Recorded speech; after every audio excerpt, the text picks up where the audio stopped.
Hey Rebel Rouser, I'm Alan Voivod, and this is Star Wars 7x7, your daily dose of Star Wars joy, and thank you so much for joining me for it. Thank you so much to the patrons who help support the creation and production of this show at patreon.com/SW7x7. Those sevens are numbers both times.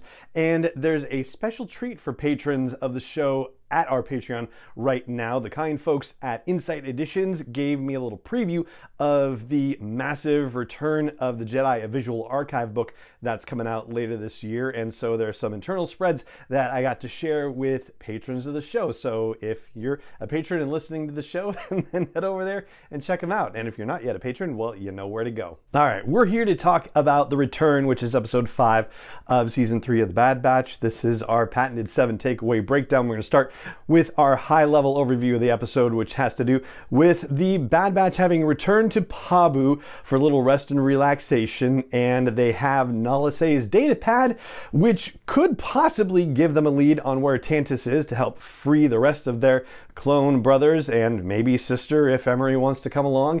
But unfortunately, they can't get it to work. The Imperial encryption, too tough, and it's also even tougher to break since they don't have tech, which leads to a moment of silence among the members of the batch and Echo, who has come along for the ride. But they figure out that there's another way to break the encryption. Crosshair says, hey, we just need to bring it into an Imperial station.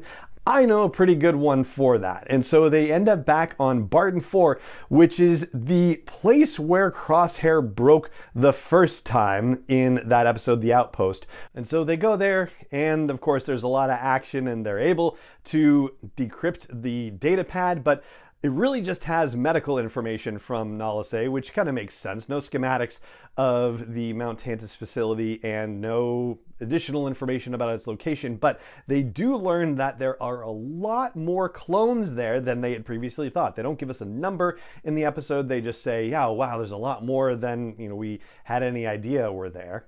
The next few takeaways, I want to focus on each of the characters of the Bad Batch individually. I'm going to start with Wrecker for our second takeaway of the episode. Somehow, fascinatingly enough, Wrecker is turning into the character who is the most emotionally intelligent of the male members of the Bad Batch, at least. For a comparatively simplistic character, you could make the argument that he's been presented that way. There's very much a kind of, joyful Hulk smash kind of vibe, a very childlike wonder to the way he approaches things, which is why he bonded so quickly with Omega, of course. He's the one to be able to make a first gesture of peace and reconciliation to Crosshair by offering Crosshair his old armor and saying it just didn't feel right to get rid of it, and then being enthusiastic and cheerful seeing Crosshair in his armor and saying, yeah, it still fits. And then, of course, running out to greet Crosshair and Hunter after they return safely from their adventures near the end of the episode and wrapping them both up in a big bear hug.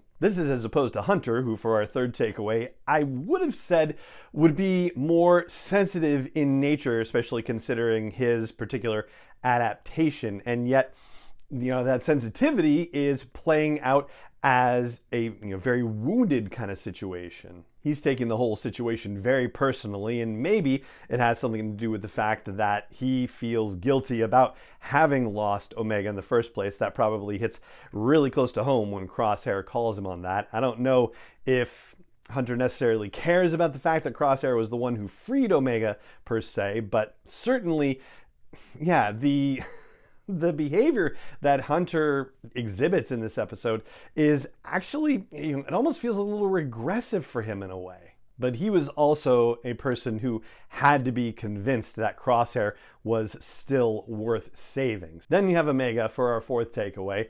And yeah, this is another one of those episodes. We talked about this a little bit in the past about how one of the things that happens a lot in the Bad Batch is they tell Omega no, and Omega says, but blah, blah, blah, yes. And they kind of go, okay, yes. And so, yeah, this is another one of those situations where she just says, hey, we just got back together and you're breaking us up again. And everybody's like, okay, yeah, bring her along. So, yeah, the bar over which that happens is generally consistently set pretty low. Though at least it does get addressed because Crosshair says to Omega, hey, don't take it personally, like you're capable, but you're just a kid and he just wants to keep you safe. And that actually displays a level of emotional intelligence from Crosshair that is, heretofore lacking in previous iterations of our experience with Crosshair. And that's actually what I want to focus on for our fifth takeaway, which is the fact that Crosshair as a character has been a very reticent kind of character. He is a man of few words and just lets his actions speak for themselves. Even when he has the opportunity to potentially give a useful answer to something, he tends to prefer, taking shots at people figuratively instead. So it's actually perfect that this episode brings us to Barton 4, because this is the place that broke Crosshair the first time, and if he's going to mend fences with Hunter, it's going to have to break him again, because as Omega points out, he's going to have to learn to talk about what's going on with him and why things happened the way that they did. Obviously, we see that softening happen because he does have a moment with Hunter at the end where he says that, he knows he's made mistakes and he thought he was trying to be a good soldier, and Hunter recognizes this move and at least, says something to meet the moment. But the softening actually starts to happen a little bit right after they escape safely from danger near the end of the episode. In the snow when they collapse, and then Batcher comes over and nuzzles at Crosshair. Crosshair actually reaches out and pets Batcher, and I think this is the first bit of tenderness that Crosshair has demonstrated to Batcher at all. So yeah, you can see that the armor is starting to crack for him. And speaking of Crosshair's development, I'll kick into my sixth takeaway, which is that the episode sets up the possibility that his return to form as a sniper is actually possible.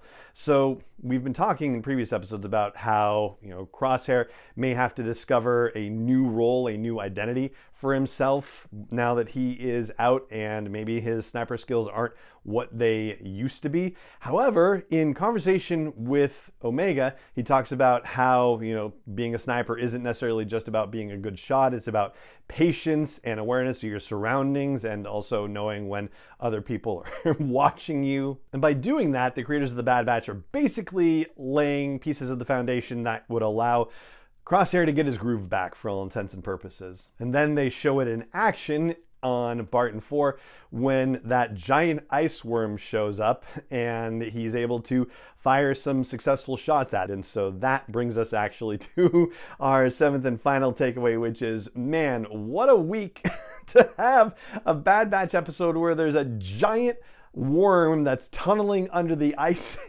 just a few days after the debut of Dune Part 2 in theaters. I mean, it's just crazy, and it does put you in mind of how much George Lucas was inspired by the original Dune, as in Frank Herbert's novel Dune back in the day. And speaking of our previous conversations about dangerous creatures in the Bad Batch, it's pretty funny that Wrecker's like, why does there always have to be a huge monster? And so here we are with, by my count now, it's 20 out of the 37 episodes of the Bad Batch that have featured some sort of creature that was posing a danger to our characters' lives, and usually a very enormous one. There's also an interesting reversal of Dune's concept around the sandworms, right? When they put those thumpers in the ground that attract the sandworms, and the beacons that are down in the ice actually look vaguely similar, but they are sending out a high frequency noise that actually keeps the ice worms away. So yeah, interesting twist there. So that's what I've got for you on our patented 7 takeaway breakdown for The Return, which is episode 5 from season 3 of The Bad Batch, and that is going to do it for this episode of the podcast. If you enjoy the show and you think other people should have a daily dose of Star Wars joy like this in their lives, I hope you'll consider doing any or all of these 3 things that can help more people find the show. One of them is leaving a rating or review on your favorite app if you haven't done that already. Another is hitting the subscribe or like or follow or join button, whatever the app you use has. And another is just telling other Star Wars fans that you know that this daily dose of Star Wars joy exists for them. And it just remains for me to say thank you so much for joining me for this episode. As always, and may the Force be with you wherever in the world you may be. 7x7 is not endorsed or sponsored yet by Lucasfilm Limited, Disney, or 20th Century Fox, and is intended for entertainment and information purposes only. Star Wars, the Star Wars logo, all names and pictures of Star Wars characters, vehicles, and any other Star Wars related items are registered trademarks and/or copyrights of Lucasfilm Limited, or their respective trademark and copyright holders. May the Force be with them. All original content is copyright by Star Wars 7x7. We hope you love it.